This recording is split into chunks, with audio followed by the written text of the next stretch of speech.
With all the drama that's been going on the national political scene, it's easy to overlook what's going on in our own backyards. City politics isn't as sexy as what's going on MSNBC, or CNN, Fox News, but it could be just as controversial, especially here in the city of Berkeley.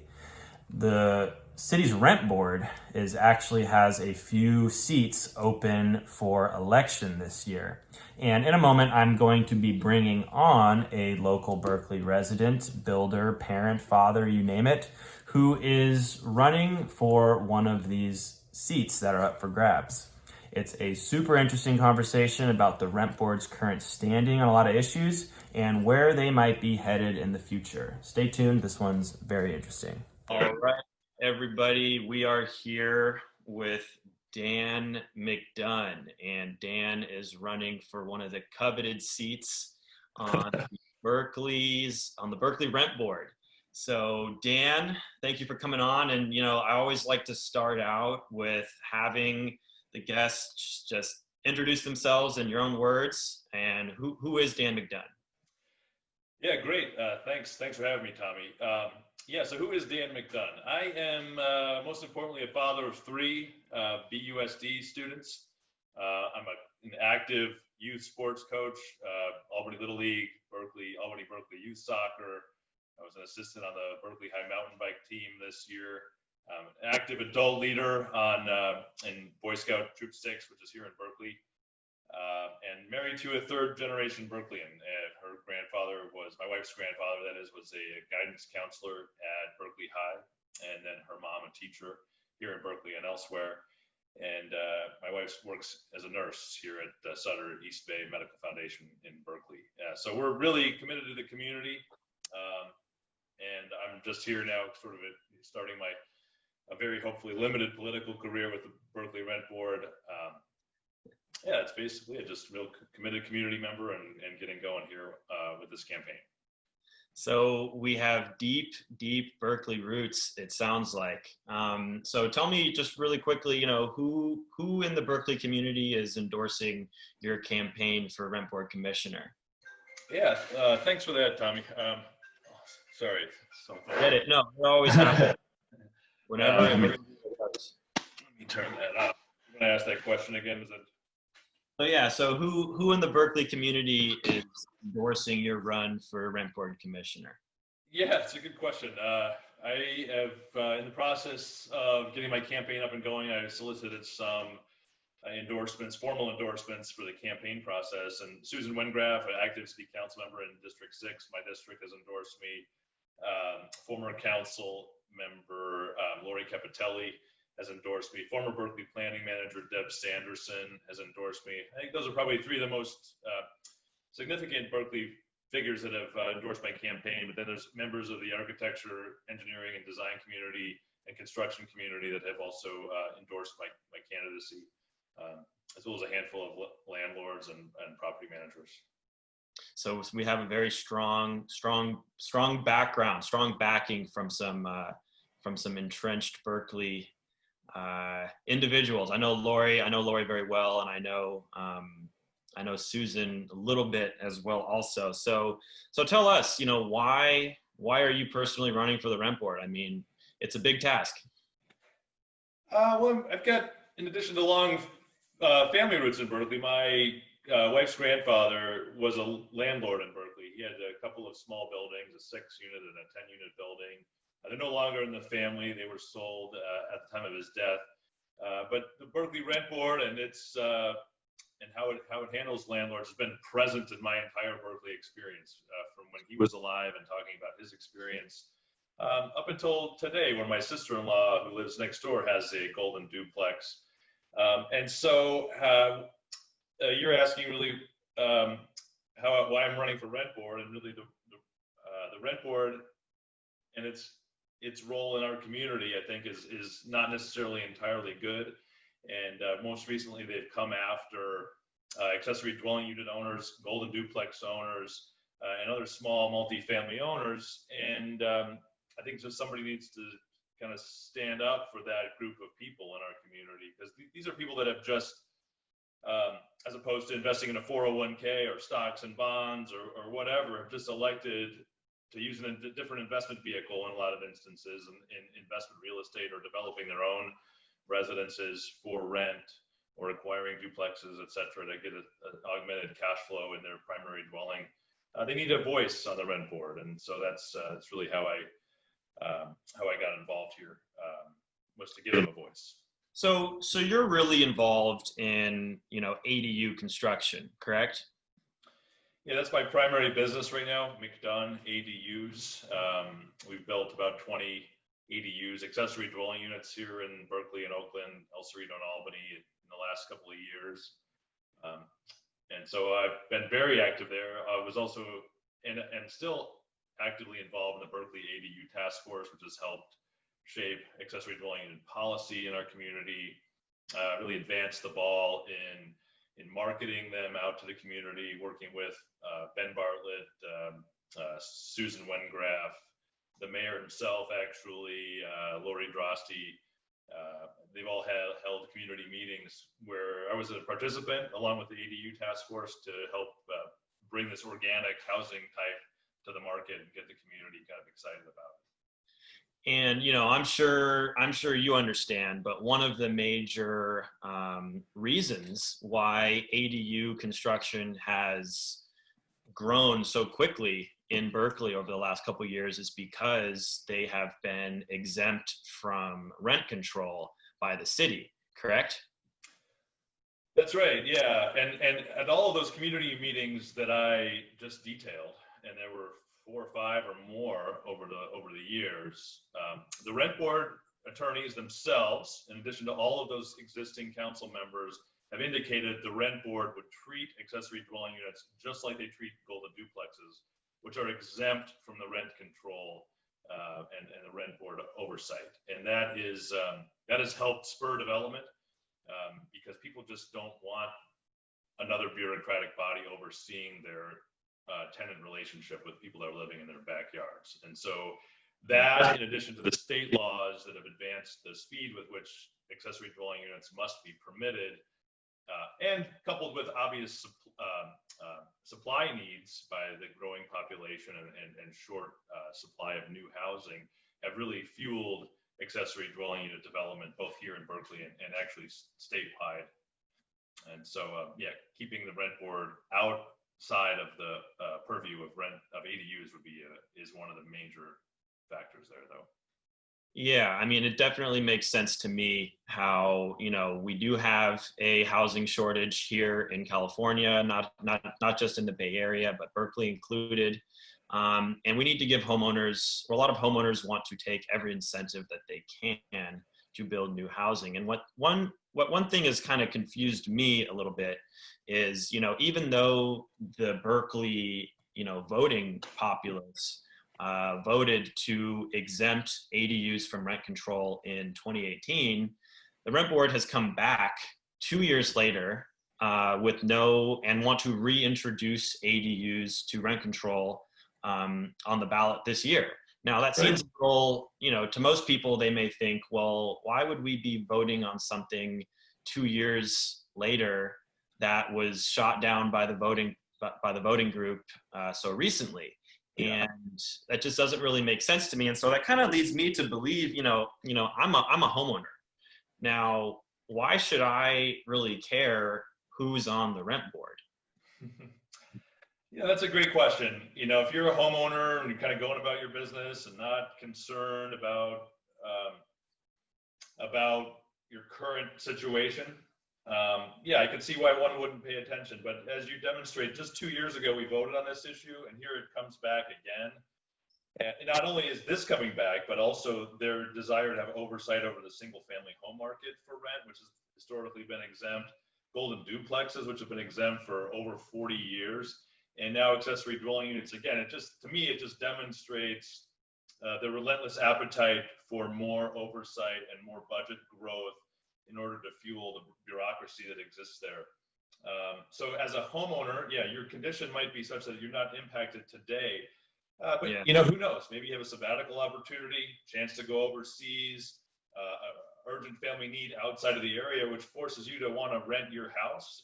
The rules that the rent board put forth to try to get on the ballot this year would have actually do create a situation where you would be forced to register your single family home with them and pay a fee that's, by the way, multiples of what it would be in San Francisco, other rent control markets.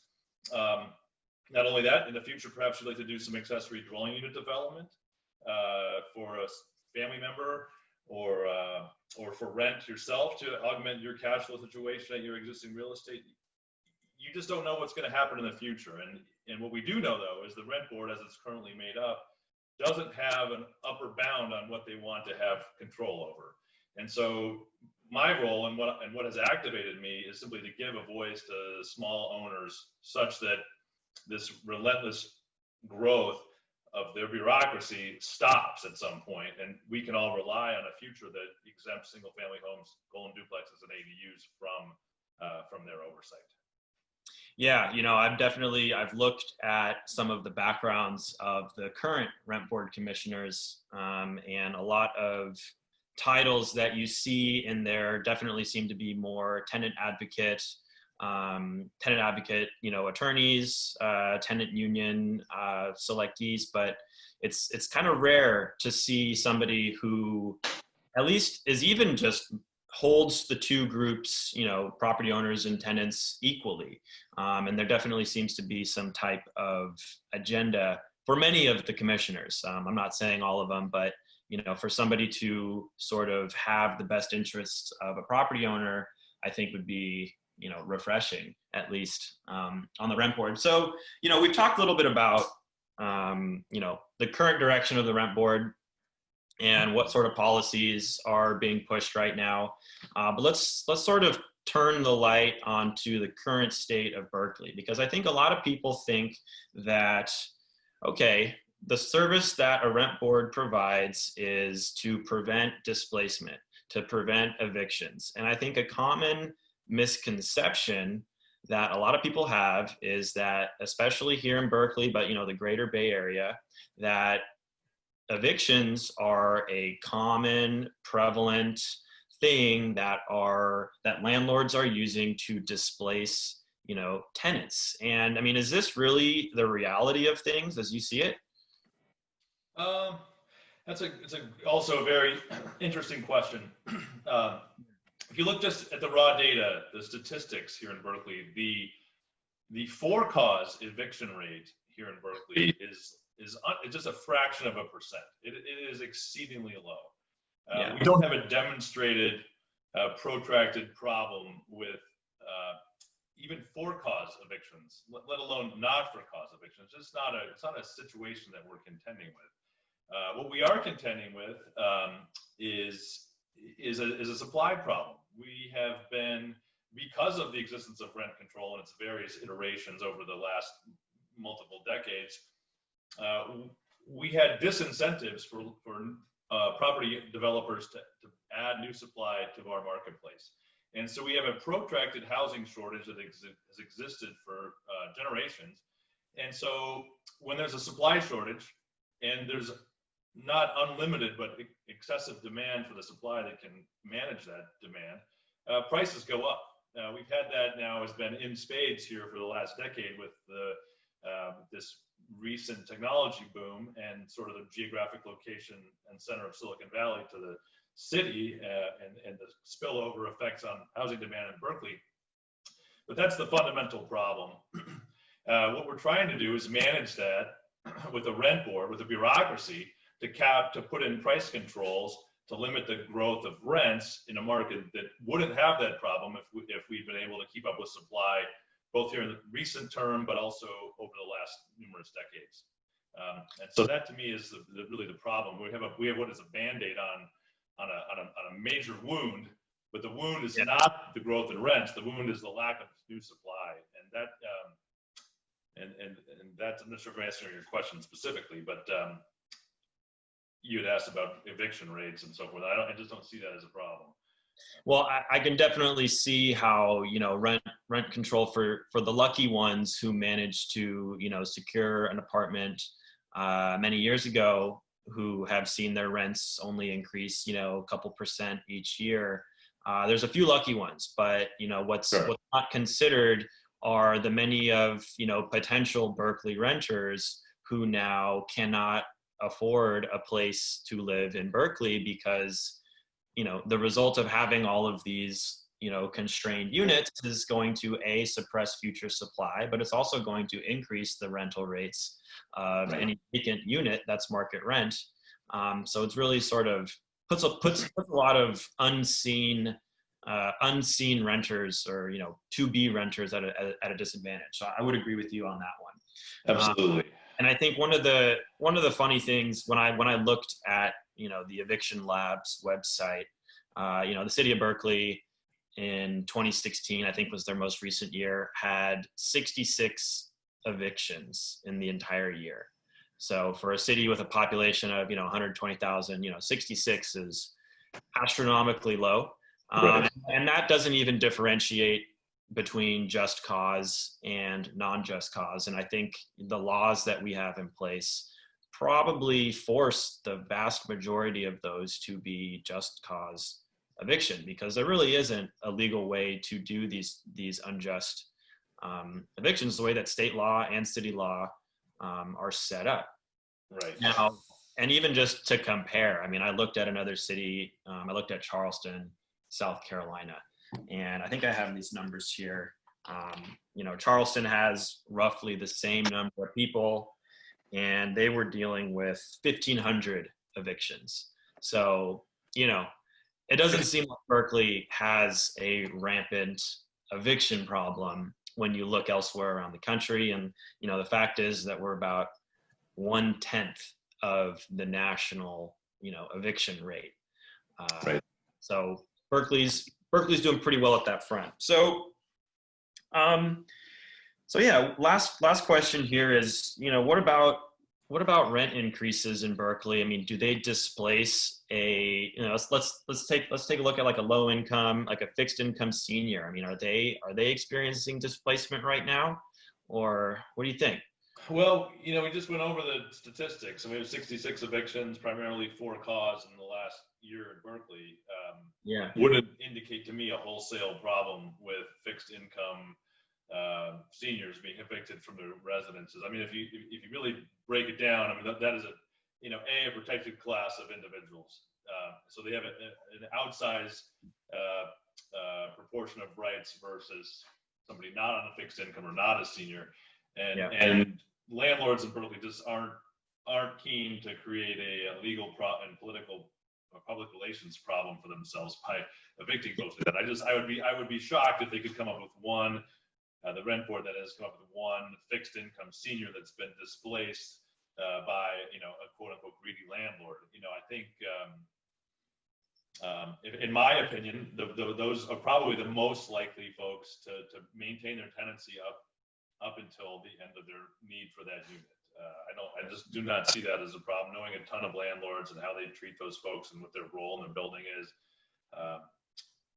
And also, the small landlords we're talking about, these not awful people. They're humanitarians themselves and don't really want to create a situation where they're developing bad karma on their own accord just for a little bit of extra rent. Yeah, one thing that I read just about the rent board was, Berkeley is roughly 60% tenants, 40% property owners. Mm-hmm. It could be wrong, could be right, could be wrong. I'm not saying these numbers are verified, but that the rent board commissioners are a citywide elected position, which sort of allows a skew, just given the makeup of the population, is that because it's a citywide and it's not a district position, that it's much easier for a lot of pro-tenant, anti-property owner commissioners to get elected. So anyways, we're coming up on our time. Dan, I want to give you, your final thoughts that you want to share with everybody watching this video. Go ahead. Yeah, well, thanks. Yeah, I try to keep this at a minimum and not ramble indefinitely.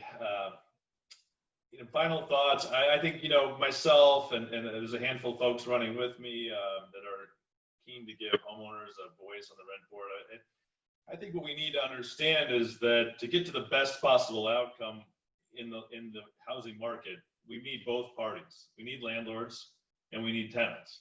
And therefore, in my opinion, we need to give the rent board representation of both parties in order to reach the most mutually beneficial outcome for everyone.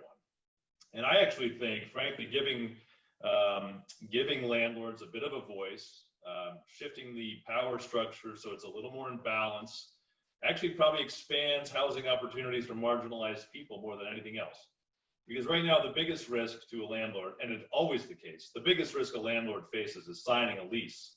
Every single time they sign a lease, they take a tremendous amount of personal risk.